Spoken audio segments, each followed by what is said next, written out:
મારા વાલા જય મહાદેવ, જય સોમનાથ, સીતારામ, રાધેશ્યામ, જય દ્વારકાધીશ, જય માતાજી, જય પિતાજી.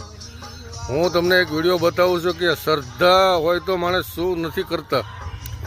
અને જે વિડીયો બતાવું છું તમે એના શ્રદ્ધાને વંદન કરવા જેવા છે. એટલે મને રસ્તા પર પસાર થતા દર્શન થયા એટલે મેં કીધું તમને મારા દર્શકોને પણ મારા વાલા તમને બતાડું. તો આગળ ચાલો હું બતાડું.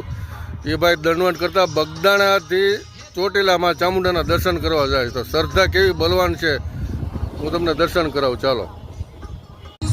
જો આ અતુલભાઈ ચૌહાણ કરીને ભગત છે, દંડવત કરતા કરતા બગદાણાથી ચોટીલા સુધી જાય છે. વાહ, માતાજી અમને શક્તિ આપે, ખૂબ શ્રદ્ધામાં વધારો થાય.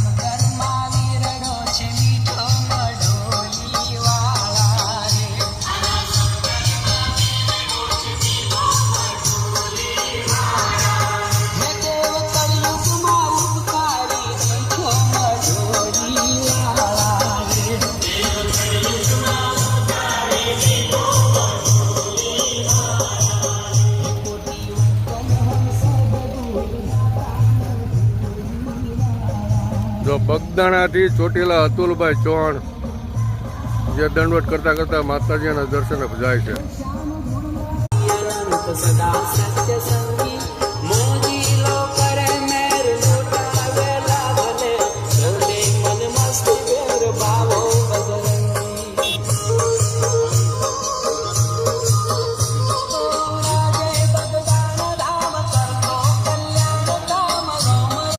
મારા વાલા અતુલભાઈ ચૌહાણ છે જે બગદાણાથી ચોટીલા માતાજીના ધામે દંડવત કરતા કરતા જાય છે.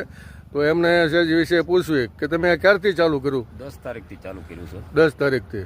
આજે કેટલા દિવસ થયા? આજે 14 દિવસ થયા. અને કેટલા ટાઈમ અંદાજિત પગશો તમે? હવે 13-14 દિવસમાં પગી જાઉં. બરોબર. હવે તમારી આ શ્રદ્ધા વિશે શું લોકોને કહેવા માંગો છો? પ્રેમથી જાઉં છું, કોઈ માનતા કે કોઈ શેખ મારે છે નહીં, ભાવથી જાઉં છું માતાજી. બરાબર, ભાવથી જાઉં છું. સરસ. વાહ ભાઈ વાહ. માતાજીનો કોઠિયો છું, ભૂવો છું માતાજી. વાહ ભાઈ વાહ. પ્રેમથી જાઉં છું. સરસ. માતાજી તમને ખૂબ શક્તિ આપે અને યુવાનોને પ્રેરણા મળે કે ભાઈ જાગતી જોત તો છે જ તે, પણ એવી આપણે શ્રદ્ધા હોવી જોઈએ ભાઈ. અને બાપાનો ને માતાજીનો સાથ. વાહ વાહ. બાપા સીતારામ, જય હો, જય હો.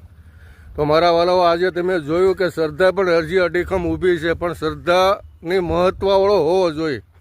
બોલો બગદાણા વાળા બાપાની જય, ચામુંડેલા ચોટીલા માત કી જય, જય હો, જય હો.